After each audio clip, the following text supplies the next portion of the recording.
What happens when the WNBA's most envious player finally faces the fallout of her own actions? A.A. Wilson spent months trying to overshadow Caitlin Clark's historic rookie and sophomore campaigns. She claimed she was more deserving of the Nike endorsement than Clark, and constantly belittled every milestone Clark achieved. Now, as Caitlin Clark gears up for Team USA camp alongside rising stars like Aaliyah Boston and Paige Bueckers, Wilson is left on the sidelines. The player who thought she could dismantle women's basketball's brightest star has learned the hard way. Attacking the face of the sport comes with consequences. She has been cut from Team USA. Before we dive deeper, drop a comment below. Do you think Team USA made the right call letting A.A. Wilson go? This move hands Caitlin Clark the keys to the future of women's basketball. Her invite to the elite Duke training camp isn't just another roster spot, it's her coronation as the centerpiece of the next era of Team USA dominance. When you get that call, it's no longer an evaluation, it's an anointment. The Duke camp roster reads like a dream team of basketball's brightest talents. Paige Bueckers brings her championship pedigree from college. Aaliyah Boston comes off a dominant WNBA season with the Indiana Fever, proving she can compete at the highest level alongside Clark. Angel Reese adds rebounding dominance and relentless competitiveness, and Guju Watkins represents the rising wave of collegiate talent. But what sets this camp apart is how perfectly every player complements Clark's unique style. Sue Bird's presence as a leader in the program signals exactly where USA basketball is headed. She isn't here to uphold old traditions, she's here to bridge the gap between what Team USA was and what it needs to become. Bird understands pace and space basketball better than almost anyone, and she sees that Caitlin Clark's approach isn't just effective, it's the blueprint for international play. Team USA has redesigned their offense around speed and spacing. Gone are the days of slow half-court battles. The new system prioritizes pushing the pace, generating open three-point opportunities, and letting their most dynamic playmaker run the show. That playmaker is Caitlin Clark. Every drill at Duke is centered on transition basketball, fluid ball movement, and exploiting advantages through tempo. Clark has been perfecting these skills for 2 years in the WNBA. Behind closed doors, coaches are already shaping the 2026 World Cup rotation with Clark as the primary floor general. There's no question about whether she can handle the responsibility. They're focused on how to maximize her impact on the international stage. The conversations aren't about whether Clark will make the team. They're about minutes allocation and which lineups best complement her game. This timeline gives Clark a rare advantage most Team USA rookies never experience. Time to build chemistry with her international teammates. 2 full years before the 2028 Los Angeles Olympics means countless practices, exhibition games, and opportunities to develop the trust that wins gold medals. Clark won't be learning the system on the fly, she will be running it before competition even begins. Insiders expect Clark to bypass the traditional veteran hierarchy entirely. Typically, newcomers spend their first cycle learning from the bench, not Clark. Her talent, leadership, and marketability make her too valuable to sit out. From day one, Caitlin Clark is expected to log significant minutes at Team USA, potentially even stepping into a starting role depending on how quickly she adjusts to international play. The camp is designed less around intense competition and more around evaluation and building chemistry. Clark thrives in these settings. Her high basketball IQ and elite court vision give her an edge where raw athleticism alone doesn't matter. Over the past 2 years, she's consistently lifted her teammates' games while making smart decisions under pressure. And those exact skills translate seamlessly to the international stage. Team USA is entering a generational shift, and Clark is at the heart of it. The previous era relied on defense and rebounding. The new era will dominate through offensive creativity, speed, and precision. Clark doesn't just fit this vision, she embodies it. While Clark prepares to lead the next wave of Team USA stars, A.A. Wilson is left on the sidelines, watching the game evolve without her. The player who spent months attempting to diminish Clark's accomplishments is now confronted with the reality of being left behind. Team USA moved forward, and Wilson's toxic choices ensured she'd be watching from the outside. Jealousy can be career-destroying, and Wilson's actions are a prime example. She spent months strategically attacking Caitlin Clark, convinced she could overshadow the superstar capturing the hearts of basketball fans across the country. Her "I Have a Shoe Too" campaign revealed a deep insecurity about Clark's Nike dominance. As Clark shattered attendance records and sold out arenas, Wilson turned to social media in a desperate bid for attention. The campaign came off as awkward and transparent. Fans weren't celebrating Wilson, they were watching Clark's rise. Wilson publicly questioned nearly every milestone Clark achieved. When Clark broke assist records, Wilson downplayed it. When Clark won Rookie of the Year, Wilson suggested the voting was unfair. When Clark's jersey became the best-selling WNBA merchandise of all time, Wilson complained about supposed marketing inequality.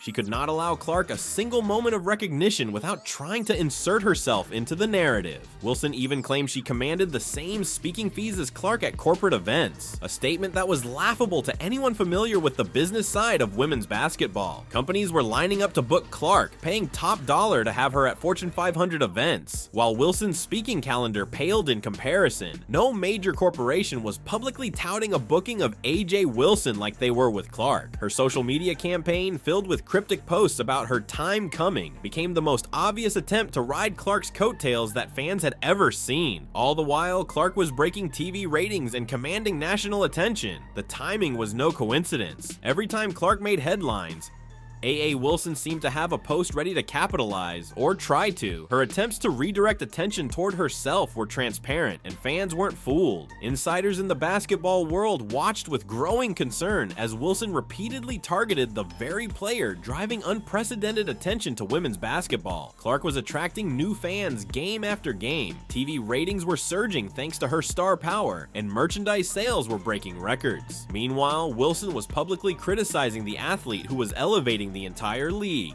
Each outburst only highlighted the widening gap between Wilson's fading relevance and Clark's skyrocketing stardom. While Clark graced national magazine covers, Wilson was tweeting complaints about media coverage. While Clark signed multi-million-dollar endorsement deals, Wilson questioned why she wasn't receiving similar opportunities. The contrast could not have been more glaring. Wilson's attacks eventually crossed into personal territory, most notably when she suggested Clark's Time magazine Athlete of the Year honor was influenced by race rather than merit. The remark exposed Wilson's desperation to undermine Clark, even if it meant stirring controversy and divisive discussions. She seemed incapable of celebrating the growth of women's basketball without making it about herself. When Clark's rising popularity brought in new sponsors, Wilson griped about supposed inequities. When attendance records were set at Clark's games, Wilson questioned the legitimacy of the fan support. Out of jealousy, she actively worked against the sport's best interests, but her campaign backfired spectacularly.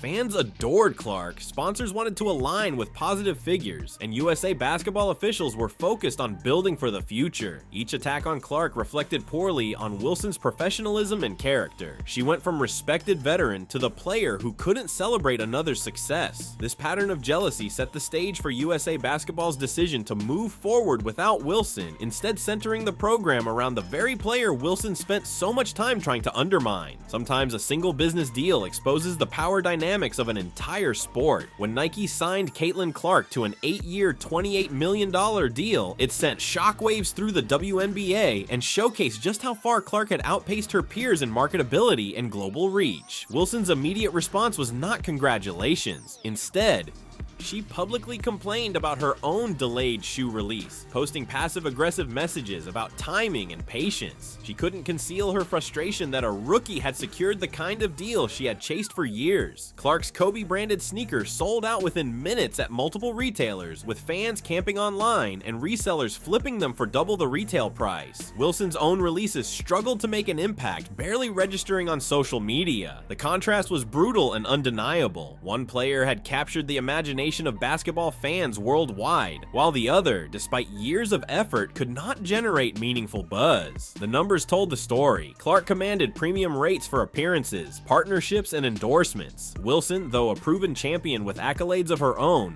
lagged far behind in market value. Corporate sponsors were willing to pay exponentially more to associate with Clark than Wilson. Any attempts by Wilson to claim equal status only underscored how far she had fallen behind. Every post, every campaign, and every public complaint revealed the stark reality. Clark wasn't just ahead on the court, she had become the face and future of women's basketball, while Wilson's jealousy left her struggling to keep up. A.A. Wilson tried to compete by sharing behind-the-scenes content from her Nike shoots, hoping to generate the same buzz Clark was commanding. The more Wilson pushed, the more obvious it became. She was playing in a completely different league. Nike quietly reorganized their entire women's basketball marketing strategy around Caitlin Clark's global appeal. They had discovered a player who wasn't just a star on the court, she was a phenomenon who could reach audiences beyond traditional basketball fans. Clark drew in viewers who had never followed women's basketball and even attracted fans from other sports. Nike restructured their women's division to maximize her impact across product lines and marketing campaigns. Corporate America took notice in ways Wilson had never experienced. Major brands reached out to Clark's team about partnerships. Television networks bid aggressively for broadcast rights to her games. Merchandise companies launched entire product lines centered on her brand. Meanwhile, Wilson watched from the sidelines as Clark became the focal point of unprecedented business attention. Forbes highlighted Clark's influence in major features on sports marketing and athlete endorsements. Financial publications analyzed her economic impact on the WNBA and women's basketball as a whole. Business schools began using Clark as a case study on athlete branding and market penetration. Wilson, by contrast, remained confined to regional coverage and basketball-specific media. Clark's Nike deal had catapulted her into a global sports icon, capable of shaping consumer behavior and driving revenue. Retailers stocked Clark merchandise in prime locations, and international markets clamored for her products. Corporate executives even cited Clark by name during earnings calls to explain revenue growth. Wilson scrambled to maintain relevance as sponsors, and media shifted their attention entirely toward Clark. The marketplace had spoken. Caitlin Clark represented the future of women's basketball, and for USA Basketball, that reality was impossible to ignore when building their roster. Organizations follow attention and opportunity, and Clark brought both in record-breaking amounts. Wilson's jealousy and repeated attacks had only eroded her credibility with the people who mattered most. A.A. Wilson thought she could take down Clark and claim the spotlight for herself. Instead, her efforts backfired spectacularly. Social media campaigns fell flat, and every attempt to match Clark's business success only highlighted how far behind she really was. Now, Wilson watches from home while Clark prepares for Team USA camp alongside rising stars like Aaliyah Boston and Paige Buchers. Clark continues her ascent, and the 2026 World Cup and 2028 Olympics are shaping up to belong to her generation. Wilson will not be part of that story. Drop a comment below if you think Team USA made the right call cutting A.A. Wilson. Don't forget to like, subscribe, and turn on notifications so you never miss an update. Click the video on screen, and we'll see you in the next one.